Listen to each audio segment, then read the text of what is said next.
Okay, my wife's vehicle was making a noise in the rear, so I decided to check out the e-brake to see if maybe it was causing the noise, because the alternative would be the bearing. So I need to remove the caliper, and then I need to pull off the hub and do a little investigating.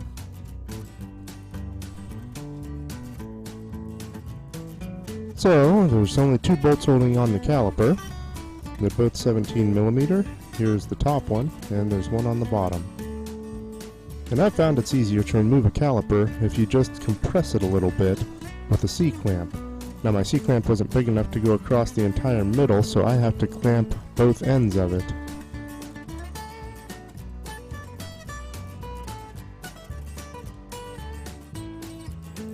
And I found on this vehicle it's easiest just to lay the caliper up on top of all the conglomeration, because it isn't going to go anywhere.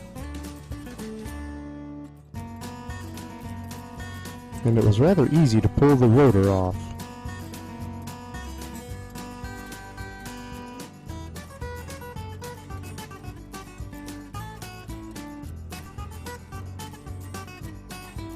Okay, upon inspecting the e-brake, I decided that there was nothing wrong with it, so I put the rotor back on so that I could remove the main axle nut. I'm using the e-brake here to keep things from moving while I try to torque this off of here.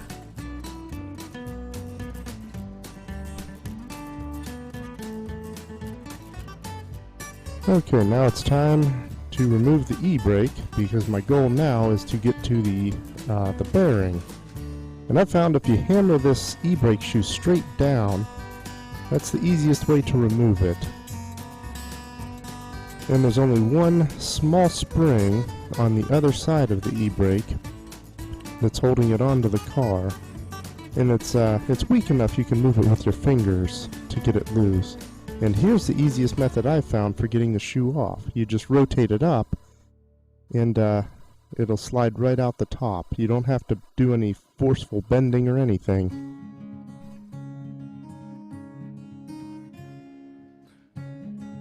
Okay, so now it's time to remove the bearing. It has 4 bolts coming from behind. They are a T55 Torx bolt. And there's not much room behind there, so it's a lot of feeling around and working with your fingertips. But it's much easier than having to take the entire wheel assembly off.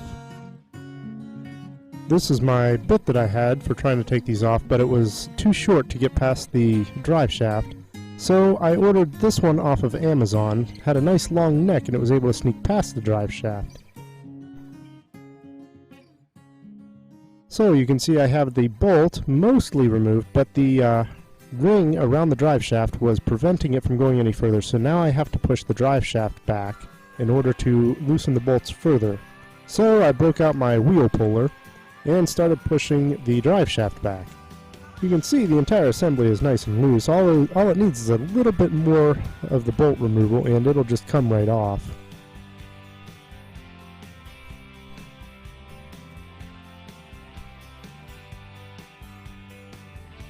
And there we have it, but the emergency brake cable was in the way, so I decided just to remove it to make things a little easier and perhaps not break the emergency brake cable while I'm working on this.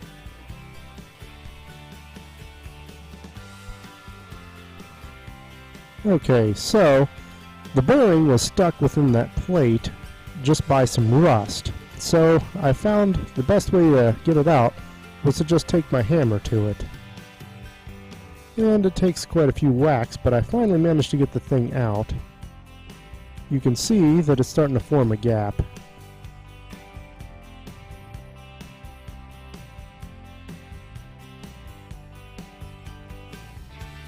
And there it is, off of the vehicle. And I gave it a quick test and found it to be grinding a little bit, but just a little bit. And you can see I left all the bolts in place and the drive shaft, so everything's ready for the new one to bolt right back up. And here is the new bearing. All I have to do is slide it into the plate and start fixing the bolts from behind.